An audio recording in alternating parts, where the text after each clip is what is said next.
thinking about like being on your deathbed.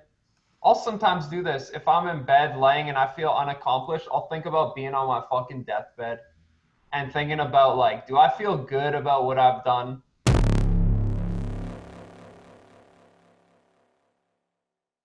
The reason why we're so much more heavily fixated on negatives is because that could mean potential death or being exiled out of the tribe or whatever. It could mean a very drastic increase in your chances of dying being heightened unless it actually leads to dying, right? So we have this natural aversion to not to feel very strongly towards those types of emotions to keep us away from the negatives. Whereas it's like, if you feel good about yourself, like you're feeling yourself that day, whatever, you win the lotto or some crazy shit happens, your happiness is sort of capped and has a shorter half-life than if you were to feel something very tragic. Like, I bet winning the lotto, the high of winning the lotto lasts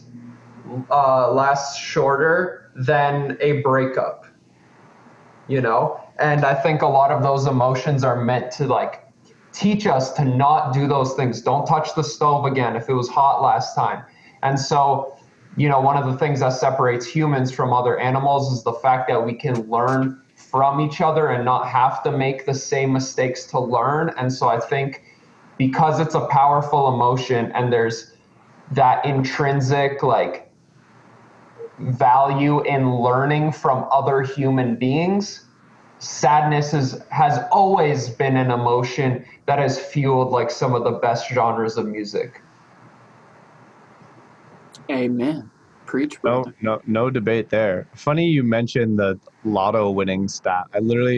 So my part of my daily routine I've been trying to do is like watch a TED Talk and stretch in the morning.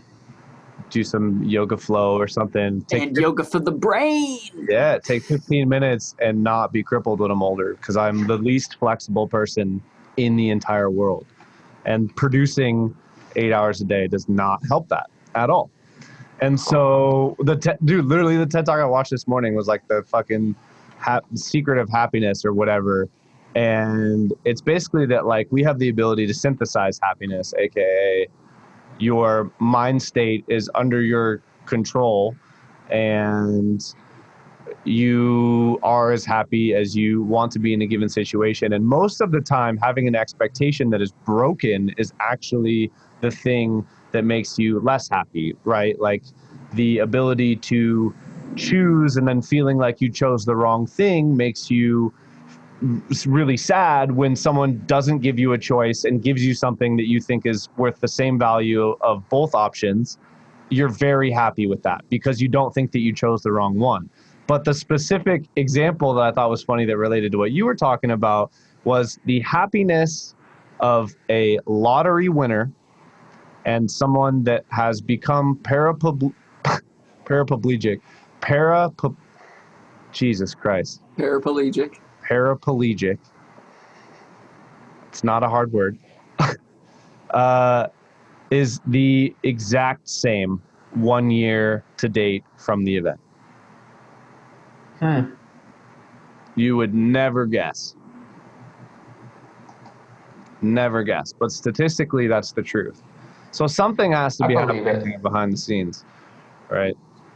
I think there's a lot that we don't know about ourselves or are almost like misled by our own thoughts to not realize certain things unless you take a very critical, objective look at those sorts of things. Because, for example, I totally believe it in the paraplegic situation because it's like your body has got used to that idea of like, I haven't died and I haven't felt control of this body part in a while, but like I got to get on and like keep surviving type thing. So, and I'm not saying some people don't get really shook up by it, but also like, I think anything that's tied to survival either directly or indirectly through like resources, social status, whatever, will always hit us the hardest initially and will always resonate with people the most. Yeah, exactly. And I think that was exactly his point, right? Like the humans will find happiness within limitation, but sometimes choice can actually lead to more disapproval. I mean, that's why like why on an average basis, past the poverty line, everyone is on average exactly the same level of happiness, because more money doesn't necessarily mean that you're going to be happier based on that principle, right? So it kind of proves that happiness is more a mindset of being happy with what you have in any case, whether that's the extreme fucking shitty case of being paraplegic, or if you have $1 million and you're really stoked about that and you're not trying to get $2 million to beat out the next door neighbor. If you're just really stoked on having $1 million, like you're going to be just as happy, right? But the place that you get into trouble is the comparison or the paralysis of choice, or feeling like your choice is the wrong choice. Yeah. And leading you down a path that will screw you up there. You know, it's really about making the best of whatever situation that you're in, regardless of what it is. And expectations are a motherfucker. You mentioned that a second ago. Like, I've been working on cutting the words "supposedta" and "should" out of my vocabulary. Nice. Because, like, what's it supposed to be? Like, who cares what it's supposed to be? What is it and what can I make it? Like, you know, winning the lottery is supposed to be the best thing ever. It's supposed to make you happy. Money's supposed to make you happy. You get all the money all of a sudden, and you still have shitty days. You still have assholes you got to interact with. Maybe more of them. Maybe they come out of the fucking woodwork. Probably more. You're like, fuck, this is supposed to solve all my problems, and it's still shit. Whereas losing the ability to walk is supposed to be one of the worst things that can happen. Walking's awesome, apparently, because most people don't ever want to do that shit. Now let's just drive there. But, you know, it's supposed to be terrible. You get there and, well, shit, there's still good days. I still can find reasons to smile even though I can't walk. I'll learn to pop a wheelie on a wheelchair. Yeah. Hey, this is actually kind of fun. You know, it's not all bad. I can still smile, even though some days suck, and it kind of sucks and I have my legs working. I'll be all right. And so, like, you know, our expectation often sets us up for failure. Like I think that's about what you were saying a minute ago when you started talking about this, right? Like, expecting something to be better than it can be is always going to lead you to be unsatisfied. And expecting anything to satisfy you forever is going to lead to disappointment, because satisfaction's like a momentary experience at best. Like, you eat some food, I'm satisfied. I've had plenty of turkey on Thanksgiving. And an hour later, you're looking at that food table like, no, I could go back for another plate. I'm hungry again. And, you know, no matter how much you sleep, you wake up, you're like, oh, man, I'm jazzed. Well, tonight you're going to get tired again. Like, satisfaction is really temporary. I'm sure that's woven pretty deeply into Buddhist philosophy. Yeah.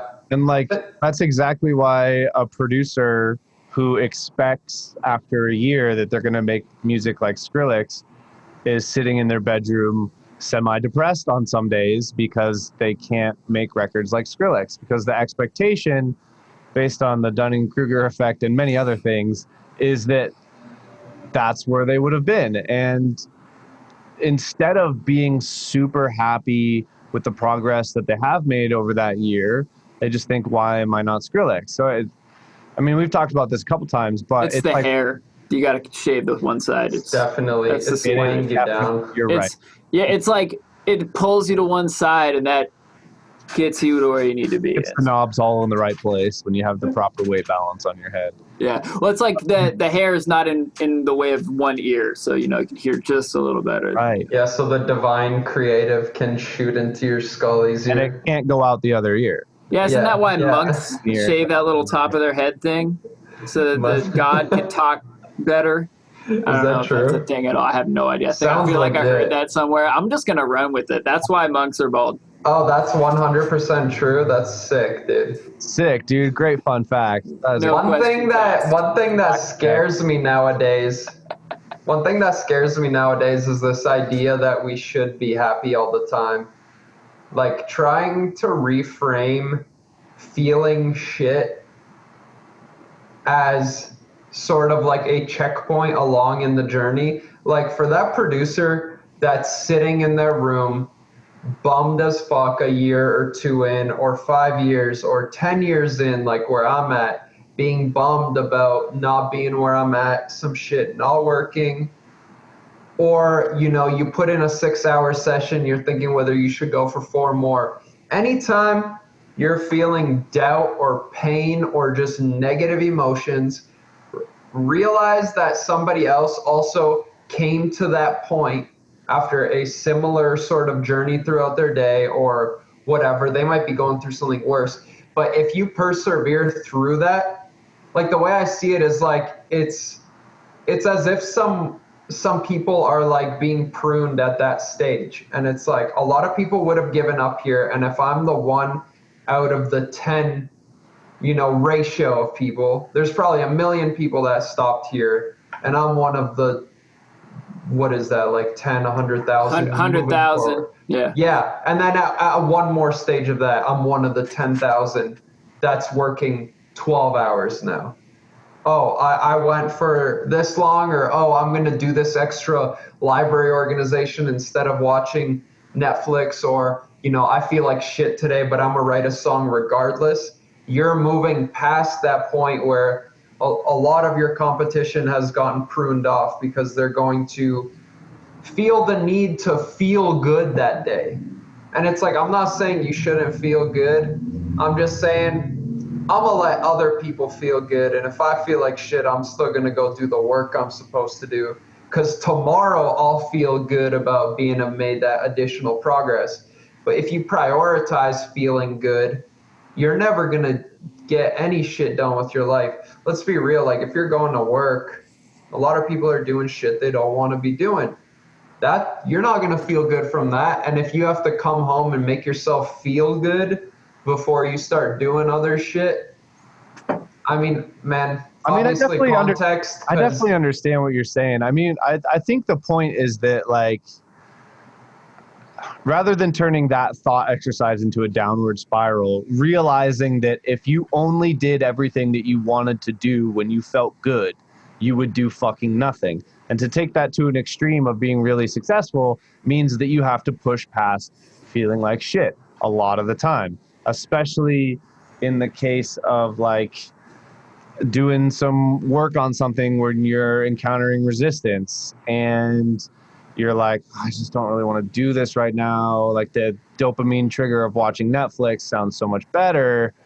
You shouldn't necessarily do that, but you also do or should strive to put yourself in a mind space where you are actually getting the dopamine response from the activity that you're doing, rather than like putting yourself in that really dark headspace of this is fucked, but I'm going to do it because I'm... Well, no. I'm not saying that. I'm saying get excited by the fact of like, oh, I don't feel like doing this, or oh, I feel like shit. A lot of people wouldn't do it, but this is my chance to do it and feel good about myself. I like that. That makes more sense. You're turning it into like a trigger for motivation. Yeah, yes. It's like a mind hack. Yeah, that's great. That's really good. I'm going to use that for sure. When you're unmotivated, you're like, everyone else would have fucking quit right now. One thing I do want to say, though, I feel like people should be more comfortable, and I mean, big blanket statements here. Obviously contextual. I think people should get more comfortable with venturing into that dark part of their mind and just really contemplating their own mortality and thinking about what it would mean to die right the fuck now, and what it would mean to like live a shitty existence. And then, thinking about like being on your deathbed. I'll sometimes do this. If I'm in bed laying and I feel unaccomplished, I'll think about being on my fucking deathbed and thinking about like, do I feel good about what I've done? You know, up to this point in my life so far. If not, you know, I'll take some time to really feel that. Like, what does it mean for my shit to just fucking cut off right here? I don't feel, see, hear nothing anymore. There's no thought. I really try and get deep into that. And usually that pumps me the fuck up the next day to go do something about that. Realize that like I don't have to feel good right now. I'm gonna fucking die at some point. If I wake up tomorrow and breathe again, that's like a fucking blessing, you know? So not shying away from actually dying one day and becoming comfortable with that, I think is a superpower. You should write a book on turning darkness into motivation, because both of those points tie back into that. I mean, that's definitely like the eternal recurrence thing. Like if you pass away, fucking kick the bucket, and you got to watch your life on repeat over and over and over and over, would you still not find the motivation to turn off the TV and go work on that song that you're trying to finish? You know, like it's definitely a tool. It's definitely a motivational tool. I like it. What's up, humans? It's Luke, your friendly neighborhood trap Jesus. Thank you so much for watching our videos. We appreciate you. Remember to like and subscribe to our channels. And if you have any questions or topics that we need to cover on the show, put them in the comments. Appreciate you. Peace and peace among worlds.